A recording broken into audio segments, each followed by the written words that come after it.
मुंबई उच्च न्यायालयाच्या औरंगाबाद खंडपीठामध्ये वाल्मिक कराड यांच्या जामीन अर्जासाठी याचिका करण्यात आली होती. ती आज न्यायालयाने फेटाळली. त्यानंतर माझ्यासोबत बोलण्यासाठी संतोष देशमुख यांचे बंधू आहेत धनंजय देशमुख. काय भावना आहेत, सुरुवातीला कसा अपेक्षित होता का हा निकाल? आणि आनंद तर म्हणावं लागेल, अजून तरी तुमची जी अपेक्षा आहे ते झालं नाही, मात्र तुर्तास तरी आता सध्याचा हा दिलासा का? नाही, याला दिलासा म्हणता येईल, परंतु जी क्रूर हत्या केली आहे माझ्या निष्पाप भावाची, या लोकांना जोपर्यंत हे फाशीवर जात नाहीत, जोपर्यंत त्यांना फाशी होत नाही, तोपर्यंत कुटुंबाला आणि सगळ्या समाजाला खऱ्या अर्थानं दिलासा म्हणजे येणार नाही. त्याचं कारण असं आहे की माझ्या भावाला फक्त संपवलंच नाही ह्यांनी, तर त्याला एवढ्या वेदना दिल्यात, त्या वेदना अख्ख्या महाराष्ट्रानं बघितलेल्या आहेत, तरी काही गोष्टी पुढं नाही आलेल्या. ते मला अपेक्षित आहे की त्या पुढे येऊसुद्धा नाही, कारण का ते असह्य गोष्टी आहेत. त्या कुटुंबानं देखील अजून बघितल्या नाहीत आणि काही म्हणजे वकील साहेबांना वगैरे त्या गोष्टी बघितल्यात किंवा अधिकाऱ्यांनी.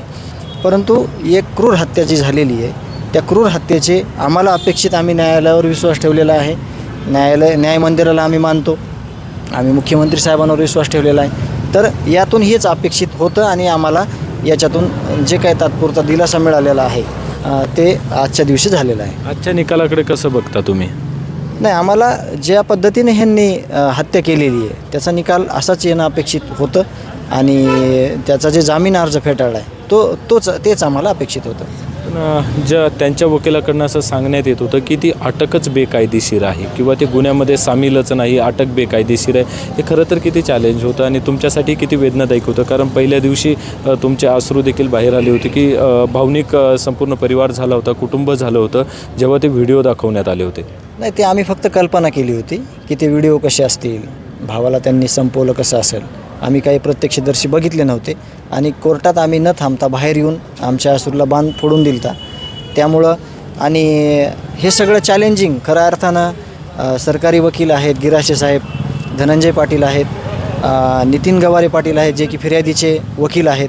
त्यांनी खऱ्या अर्थानं सगळ्या गोष्टी ह्या जे वास्तव आहे, ज्या गोष्टी घडलेल्या आहेत त्या मांडल्या आणि त्यातूनच पुढं कोर्टाची ऑर्डर आली की हे जामीन अर्ज तुमचा फेटाळलेला आहे. इथून पुढं आता काय असणार आहे? अजून काही ताशेरे कोर्टाने ओढले का? वकिलांनी तुम्हाला काय सांगितलं? म्हणजे जो युक्तिवाद सगळा, खरं तर 2 दिवस हा सगळा युक्तिवाद चालला फक्त जामीन अर्जावरती, तर काही ताशेरे असे कोर्टाने ओढलेत का आणि काय अपेक्षा आहेत येणाऱ्या काळामध्ये? नाही, आता जी ऑर्डर येईल त्यावरच ती ऑर्डर बघूनच सगळ्या गोष्टी ह्या बोललेलं ठीक राहील. आणि अपेक्षा एकच आहे, आम्हाला काहीच नाही पाहिजे, आम्हाला न्याय पाहिजे आणि न्यायव्यवस्थेवर विश्वास ठेवून आम्ही ही लढाई लढणार आहोत. धनंजय, एक आत्ताच बातमी समोर येते आहे की धनंजय मुंडे जे की या प्रकरणाशी जोडले गेलेले आहेत, तुम्ही देखील आरोप केलेले आहेत, त्यांना आता कुठेतरी कोकाटेंच्या जागेवर मंत्रिपद मिळावं यासाठी ते दिल्लीमध्ये गेलेले आहेत, अमित शहाची देखील भेट घेत आहेत. अशी शक्यता वर्तवल्या जाते की त्यांना या संपूर्ण प्रकारामध्ये मंत्रिपद कदाचित मिळू शकतं. नाही, मी अधिकृत काही गोष्टी मला कळाल्या तर माझ्याकडे या सगळ्या गोष्टींचे पुरावे आहेत की ही सगळी टोळी अधिकृतरित्या राजाश्रय घेऊनच ह्या सगळ्या गोष्टी करत होती. त्याच्या मागच्या दिवसात काही ऑडिओ क्लिप आलेले आहेत, काही शासकीय लोकांच्या, प्रशासकीय लोकांच्या, यांची कशी प्रशासनावर जरब होती, हे कसं चुकीच्या गोष्टी त्यांच्याकडून करून घ्यायचे आणि हे सगळे कसे एकत्र आहेत, यावर मी ज्यावेळेस अधिकृत काही बातमी त्यावेळेस हे सगळं पुराव्यानिशी मी समोर देईन. पण या संपूर्ण प्रकाराला वेगळं वळण किंवा दबाव निर्माण होऊ शकतो धनंजय मुंडेंना पुन्हा जर मंत्रिपद मिळालं तर? त्यांच्या नावाखालीच हे सगळं चाललेलं होतं. मग मी मगाशीच बोललो आहे की परत 100 वाल्मिक कराड तयार करायचे असले, शेकडो टोळ्या करायच्या असल्या आणि निष्पाप लोक संपवायचे असले तर सरकार त्याचा विचार करेल. त्याच्यावर आता मी सगळं बोलणं अपेक्षित नाही मला. पण तुम्ही देखील जर असं काही झालं तर या प्रकरणावर त्याचा दबाव येऊ शकतो, वेगळं वळण मिळू शकतं, यासाठी काही प्रयत्न करणार आहात का की अशा गोष्टी घडूच नाही, मंत्रिपद मिळू नये किंवा ते जर या सिस्टममध्ये आले तर मग स्वाभाविक आहे की संपूर्ण प्रशासनावर तो वेगळा दबाव असेल? नाही, आम्ही कुटुंब कठोर पाऊल उचलू.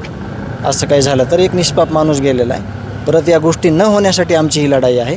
आमचा माणूस तर गेलेला आहे, आता आमचा माणूस तर परत येणार नाही, परंतु हे पुढं झालं नाही पाहिजे, हे बंद झालं पाहिजे म्हणून आमची लढाई आहे. असं काय झालं तर ते आमचा निर्णय आमचं कुटुंब घेईन आणि ते आम्ही तुम्हाला कळवू. Okay, thank you. नक्कीच आपण जर बघितलं तर हे संतोष देशमुख यांचे भाऊ होते आणि कुटुंबाच्या ज्या भावना आहेत त्या अत्यंत तीव्र आहेत. धनंजय मुंडे यांना देखील जर पुन्हा एकदा मंत्रिपद मिळालं तर एकूणच प्रशासनावर तो दबाव येऊ शकतो आणि आज जो जामीन अर्ज फेटाळला आहे हा दिलासा म्हणता येणार नाही, कारण आमच्यासाठी दिलासा तोच असणार आहे ज्या दिवशी त्यांना सजा होईल आणि कोर्ट त्यांना सजा सुनावेल.